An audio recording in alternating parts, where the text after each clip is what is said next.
to our channel, Ritu. Thank you so much for having me here, Shilpa. Thank you so much for joining us. I'm glad. So to start off with, we would love to know what is it that your life has been so far? Well, it's been quite challenging and at the same time super empowering. Could you tell us a little about your where you're from, who's in your family? Sure. What do you do? Sure. So I'm basically from Bangalore, brought up in Bangalore, and I have a younger brother. So I stay with my husband. I'm married for about 14 years now. Lovely. And my in-laws are also with me. Yeah. Okay. Interestingly, I'm going to connect that. Sure. How's that been?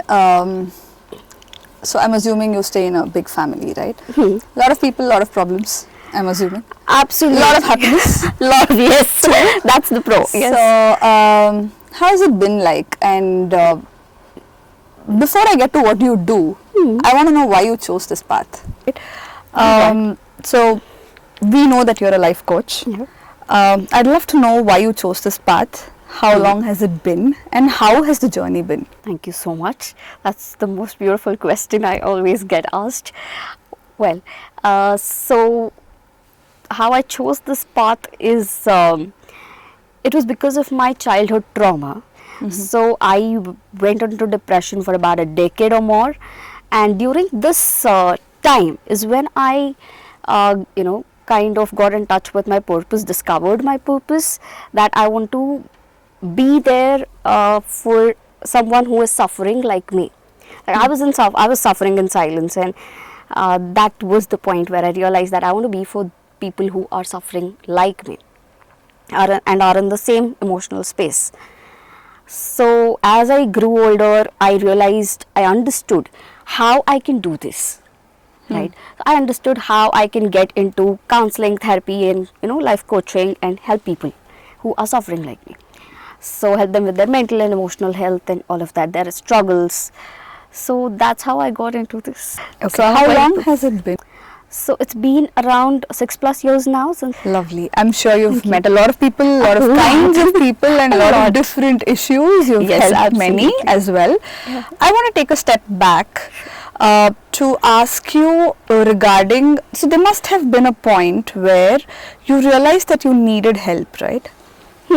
I mean, all of us don't realize that for quite some time. Yes. So most of the issues, I don't want to get into what the problem has been or what the trauma has been, but whatever be the trauma, we don't realize it's a trauma and it needs help, and we need to heal out of it to move on until a very, very long time, right? Yeah. What was that point that made you realize that you needed help?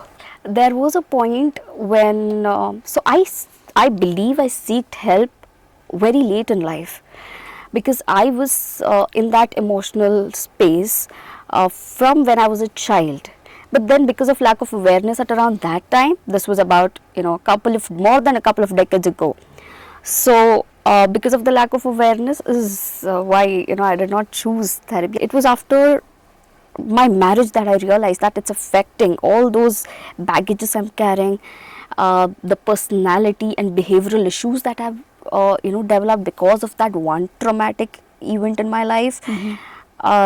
This is affecting my relationship, my marriage, and my other relationships.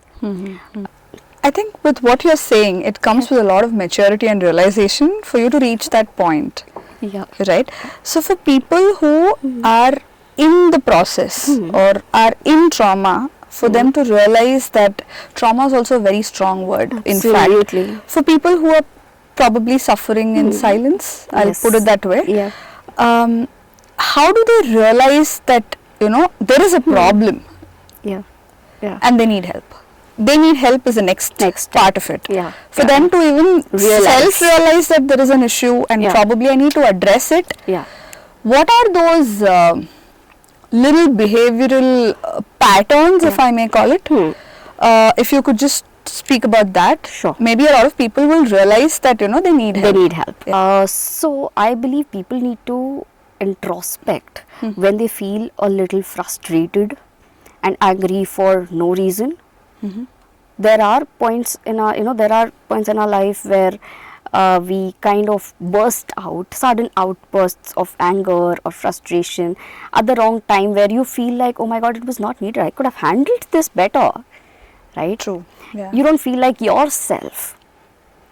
But then that's the point where you should understand that yes, you need help, so you could discover what is the real cause, because what is the root cause of this whole thing, because there are many things that much have piled up. There are many issues which you would have suppressed for a long time or for some time that led to this frustration Okay. and anger. Okay. Right? Okay. So it's I believe it's very important to seek help at the right time, because otherwise it can affect your relationships in the long term, which is not worth it at all.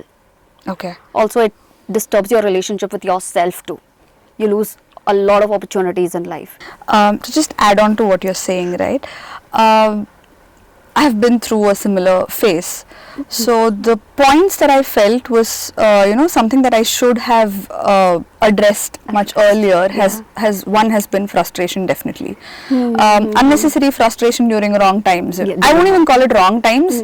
Frequent frustration, probably, if I can put it that way. Happens. Yeah. Emotionally breaking down very easily. Very easily, yes. That's been another thing that I've never figured out, that it's actually, it's because you are a certain way because of things that you've gone through, right? Yeah. Not being able to be emotionally strong is another area that I've felt probably is one of the patterns that you need to address. Yes. Another thing that I've felt is also not being able to say no. Yeah. That affects a lot. Right? I mean, to put forward your point and to make sure that it's put out strongly, yes. and to stick to what you're saying is another thing. I mean, we don't realize these things until it just gets on to us. True. Yeah. Until a certain point, right? Very true. Until you have that extreme breakdown or extreme anxiety, panic attacks, and until it touches your health, yes, where you have to seek medical help, you don't realize that you need help. You don't. Yeah. So, are there anything else that you would like to highlight on in terms of these behavioral patterns apart from these three? So, like you said, we feel frustrated. You felt frustrated frequently. Yes. So this happens when even because of little things, right? True. You must have felt that. Yeah. Now this happens when I would like to kind of draw an analogy to this. When we have a deep wound, when we have a bad wound, and it's still in the healing process, right? Even a little, even the most lightest thing like this leaf touches the wound. How do you feel? Painful. You feel quite painful, right? True. It's a lot, right? So likewise, when you are hurt deeply, when you're still not healed from it, there are little things. You become too sensitive to every other thing around. Right. So even this little, very very little things also disturb you. And the other thing you highlighted on was we need to learn to say no. We Still don't know. Yeah. I know we have this thing. I believe we conditioned to please others, and that's the most. That's the place. I believe that's the part we all need to work on ourselves. So we need to learn to say no, and trust me, that's not as difficult as we all think. So, so we've probably figured out what are the triggers and what do we have to look at to know to seek help. Yeah. I just have a direct question. How can you help as a life coach? So, being a life coach, look, I help people heal, grow and evolve through different approaches. So like counseling, psychotherapy and life coaching. Where counseling and psychotherapy is more about, understanding the root cause of any issue. Life coaching is more about, future. It's a future oriented approach. Okay. Wherein we consider your present and your future. Okay. So it's about where you are to where you want to be. Life coaching is all about that. So now my approach is a blended approach of counseling, psychotherapy and life coaching, like I said. So I also dig into your past. I also try to understand, the root cause of whatever you're going through. Wherein I also work on your childhood traumas, your personalities, your behaviors, also understanding your fears, your limiting thoughts. So work around everything, all of these things, and I help you grow. So basically understanding the obstacle in your, growth, right? So in your healing. So I also work with cognitive behavioral therapy, so wherein I work with behaviors. Again, I use the NLP approach, wherein we work on conditioning your behaviors, your belief system, also kind of working around your goals. So I also help my clients with their goals and planning their goals, and also I help them execute their goals by giving them accountability support. Okay. Right. So basically anything to do with healing, growing and evolving, I'm there. I help them, discover their passion and purpose in life, so they have more meaningful life. Okay. So with what you've described, what life coaching is, I understand that a life coach can probably help anybody and not necessarily somebody only with a trauma. Is that right? Yeah, that's absolutely right. In Okay. fact, you need not have an issue to see a life coach, right? So basically anybody who comes to me even without any issue, my whole goal will be to make their life better, right? Anybody who wants to up level in life, they can come to me. Basically I help people uplift. So that's about it. So they come only when they have a problem. That's what I'm trying to understand. It's not necessary that I need to come to you only when I have a problem. Exactly. Right? Yeah. I'm trying to bring that aspect out. So for a normal person, I'm not frustrated. I don't have any issue as such. Yeah. Maybe I don't know my purpose in life, but I've not even realized it. That I don't know my purpose. Yeah. I may not have gone into that phase where I have figured out felt that I like- need help, Yeah, right? true. But even I can come to take your guidance. Yeah. Is yeah. that right? That's absolutely right. Because that's- it's then I have a chance to give you a perspective that you can make your life even better. What I understand with what you're saying is you're like a mentor for life. Yeah. You true. walk with Yes. us Yeah. So through all aspects of life. Yeah. It need not be just career. It need not be just a trauma. It need Yeah. not be anything to do with anything in life personally as well. You probably deal with all of it. all of it. Yes. I hope I've covered that. Yeah, but right. basically all aspects of All aspects of Yeah. life. Thank you for that selfless service. So with the number of people that you've probably encountered all these years, right? How have you kept yourself sane and in a safe mental space? That's again a beautiful question. So I keep getting this asked often again. So how I see is the opposite person, my client who comes in a lot of distress and a very disturbed mind space. Anybody who comes to me is mostly in this mind space. So basically I believe there is no negative or positive thing to it.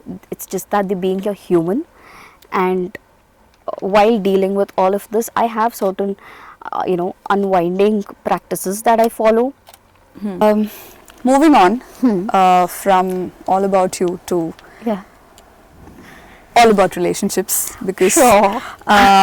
that's what we wanted to talk about on behalf of Valentine's Day. So with due respect to lots of love, lots of happiness and all of that fancy terminologies that people use, I want to take your perspective on how you think relationships have probably changed from what it used to be to what it is now.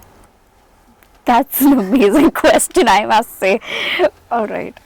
So, how I see is, it has evolved in terms of values, longevity. It has evolved with more of, self-oriented thing, where relationships are getting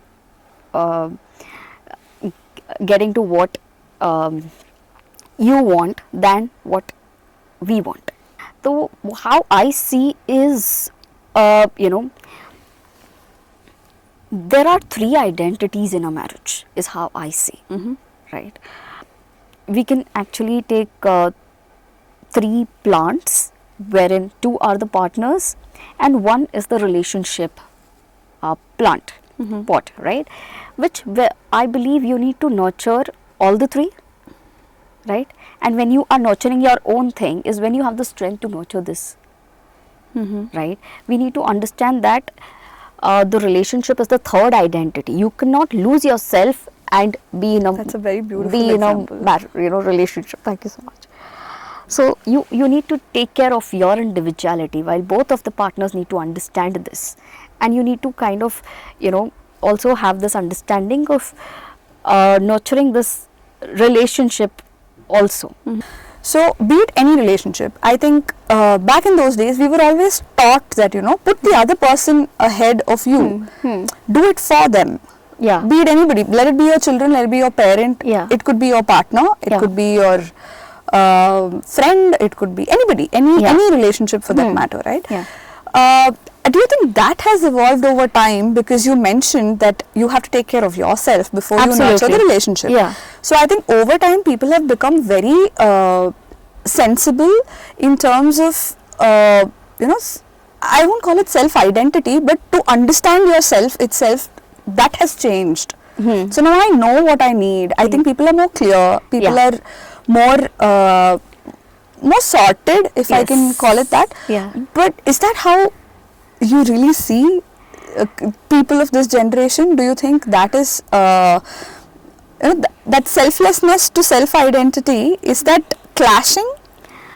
I see that people are not understanding. They kind of, I believe, it's the conflict to balance these things, right, within you, and also between the relationship.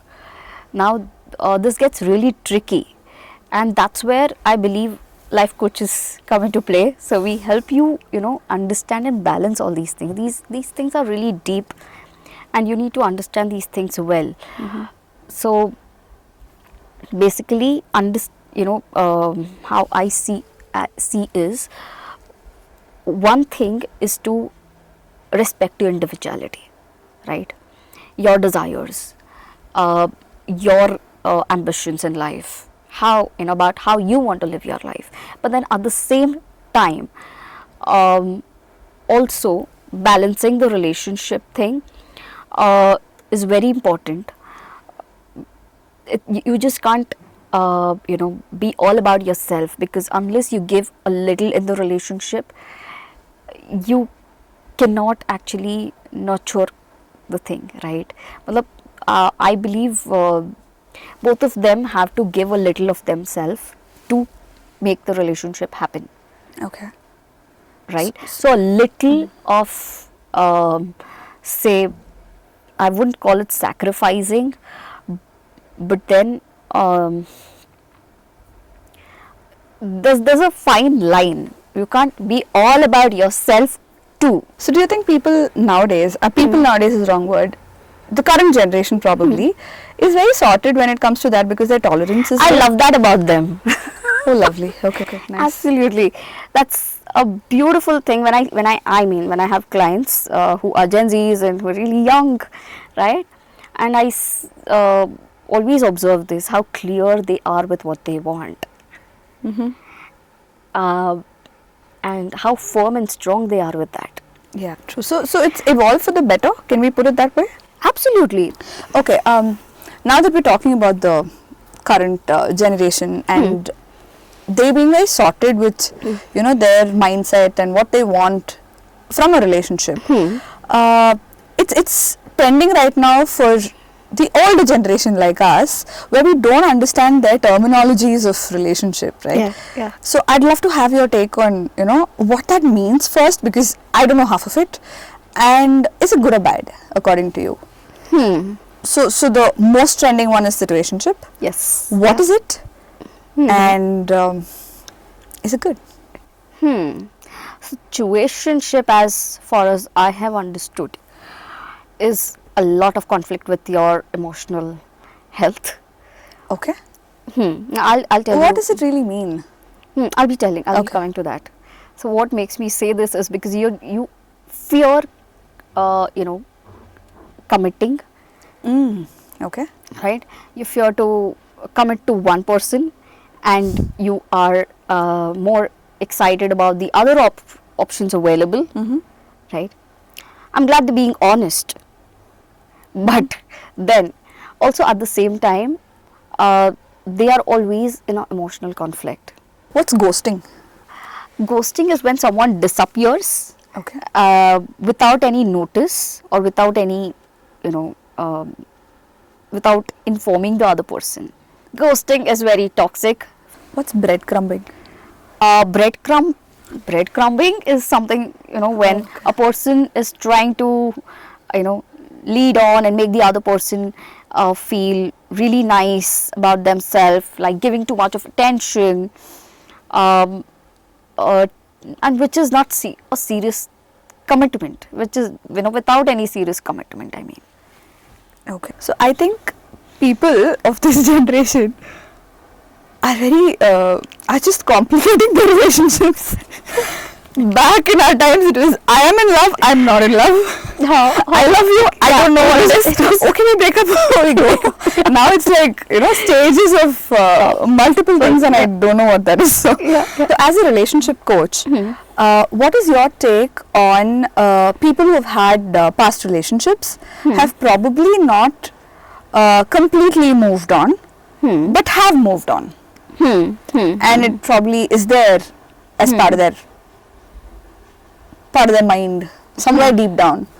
But they're walking ahead, and they think they have moved on, but they probably have not moved on. So then, as a coach, how can you help?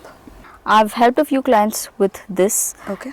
So when they get into a new relationship, is when they need my support. Right? Is when they realize that there are certain things that is triggering them. Like?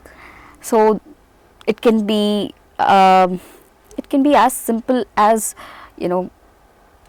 having a meal with their partner. Some past memory might trigger. Okay. Right? So which makes them feel that they've not completely moved on.